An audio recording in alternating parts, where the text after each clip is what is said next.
Okay, so this is the video about an example of an essay that's about pop culture that incorporates various writing modes. I'm going to click on The Age of Instagram Face right here by Gia Tolentino. She's a really great writer for The New Yorker, um, and she just released a book called Trick Mirror that's about a bunch of different pop culture topics that have occurred in the last 5 to 10 years. So let's take a look at the age of Instagram face, how social media, Facetune, and plastic surgery created a single cyborgian look. And so what I'm going to do is read just the first paragraph with you, and you can take a look at the full essay if it interests you later. And then I'm going to talk about the different writing modes that Tolentino uses to kind of support her argument. So let's just start with reading the paragraph.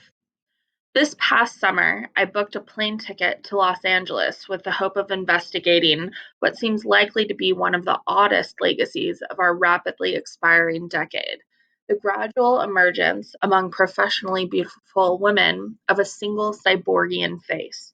It's a young face, of course, with poreless skin and plump, high cheekbones.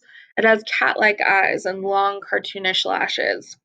It has a small, neat nose and full, lush lips. It looks at you coyly but blankly, as if its owner has taken half a Klonopin and is considering asking you for a private jet ride to Coachella. The face is distinctly white, but ambiguously ethnic. It suggests a National Geographic composite illustrating what Americans will look like in 2050 if every American of the future were to be a direct descendant of Kim Kardashian West, Bella Hadid, Emily Ratajkowski, and Kendall Jenner, who looks exactly like Emily Ratajkowski. It's like a sexy baby tiger, Kara Craig, a high-end New York colorist, observed to me recently. The celebrity makeup artist Colby Smith told me, "It's Instagram face, duh. It's like an unrealistic sculpture, volume on volume, a face that looks like it's made out of clay." So we see in this opening paragraph a few different writing modes. So what I'm going to do is I'm going to highlight some of these different writing modes and talk about them. This first part, this past summer, I booked a plane ticket to Los Angeles with the hope of investigating the Instagram face. We see narration, right? So we know that Tolentino's invested personally in this idea. She goes out to LA. She actually lives in New York City. And so I think she's trying to give this idea of Los Angeles being this place of plasticity, of fakeness, of the entertainment industry, and how that all bleeds into real life.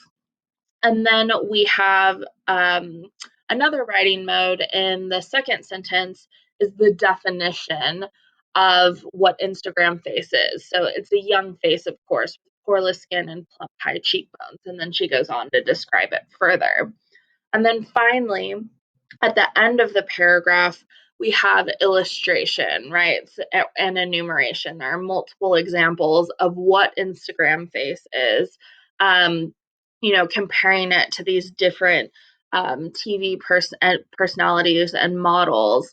And then we get some ending with research or quotes, right? So she actually went out and interviewed people about this, whereas you might do that, or you might just do some of your own research and cite some other writers if you would like. So that's a example of how to use writing modes even within one paragraph, combining them together.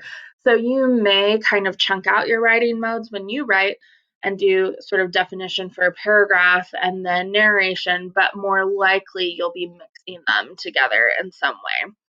The other thing I wanted you to see is on this writing modes assignment, there's a key points to remember worksheet here.